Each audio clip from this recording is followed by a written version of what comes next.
శ్రీనివాస్ రెడ్డి అన్న గారికి, అదేవిధంగా ఎండోమెంట్ మినిస్టర్ గారు సురేఖమ్మ గారికి, మరియు సార్ శ్రీధర్ బాబు సార్ గారికి, అదేవిధంగా ఎమ్మెల్యేస్ పాయం వెంకటేశ్వర్లు గారికి, యశస్విని రెడ్డి గారికి, పాలకుర్తి ఎమ్మెల్యే, ఎస్పీ, కలెక్టర్, అదేవిధంగా మా సోదరుడు వేం నరేందర్ అన్న గారికి, అదేవిధంగా సత్యన్న గారికి, బలరాం నాయక్ గారికి, వేదిక మీద ఉన్నటువంటి ఎండోమెంట్, అదేవిధంగా ట్రైబల్ వెల్ఫేర్ కమిషనర్స్, సెక్రటరీస్, అదేవిధంగా ఇతర అధికారులకు అందరికీ, పత్రికా మీడియా సోదరులకు పేరు పేరున నమస్కారాలు, ధన్యవాదాలు తెలియజేస్తూ ఉన్నాను.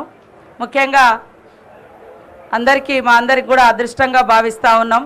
ముఖ్యంగా మేమిద్దరము, నేను మరి సీఎం రేవంత్ రెడ్డి గారు అనేక సందర్భాలలో ఎమ్మెల్యేగా ఉన్నప్పుడు, వారు ఎంపీగా ఉన్నప్పుడు, పిసిసి ప్రెసిడెంట్గా హాస్య జోడో ఈ రాష్ట్రంలో ఎన్నికల ముందు వారు చేపట్టినటువంటి యాత్ర కూడా సమ్మక్క సారలమ్మ సన్నిధి నుంచే చేపట్టడం జరిగింది. ఈసారి మరి సీఎం హోదాలో రావడానికి ఆ తల్లుల యొక్క దీవెనలు, ఆశీస్సులు ఎన్నో ఉన్నాయి కాబట్టి ఈరోజు సకల జనుల యొక్క సహకారంతో కాంగ్రెస్ పార్టీకి అధికారం ఇచ్చిర్రు.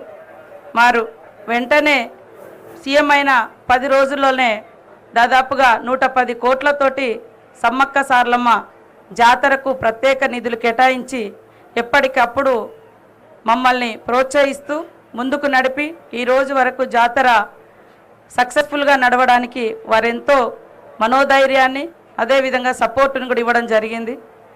మరి ఎలాంటి అడావుడి లేకుండా, అధికారికంగామైనటువంటి అడావుడి మేము ఎప్పుడు చేయలేదు. ఈ వారం రోజుల నుంచి మీరు చూస్తున్నారు. నేను మీ అందరితో కోఆర్డినేషన్ చేసుకొని ఇక్కడటువంటి మా కలెక్టర్ గారు, ఎస్పీ గారు, ఇతర జిల్లా యంత్రాంగం అంతా కూడా కష్టపడ్డారు. అదేవిధంగా రాష్ట్ర స్థాయి అధికారులు కూడా ఎప్పటికప్పుడు వారికి ఉన్నటువంటి అధికార యంత్రాంగాన్ని అప్రమత్తం చేసి ఈ స్థాయిలో సక్సెస్ చేసినందుకు అందరికీ ధన్యవాదాలు తెలియజేస్తూ, మరి తల్లుల యొక్క దీవెనతో ప్రజా సంక్షేమ ఇందిరమ్మ రాజ్యాన్ని వారి ఆధ్వర్యంలో, సీఎం రేవంత్ రెడ్డి గారి ఆధ్వర్యంలో కాంగ్రెస్ ప్రభుత్వం ఎల్లకాలం ప్రజలకు అందుబాటులో ఉండి పనిచేసే విధంగా మంచి ఆరోగ్యాన్ని, మంచి ఆలోచనతో ముందుకు నడిచే విధంగా, ప్రజలందరూ సంక్షేమంగా ఉండే విధంగా దీవెనలు ఇవ్వాలని, మరి బ్లెస్సింగ్స్ ఇవ్వాలని ఆ దేవుళ్ళను కోరుకోవడం జరిగింది.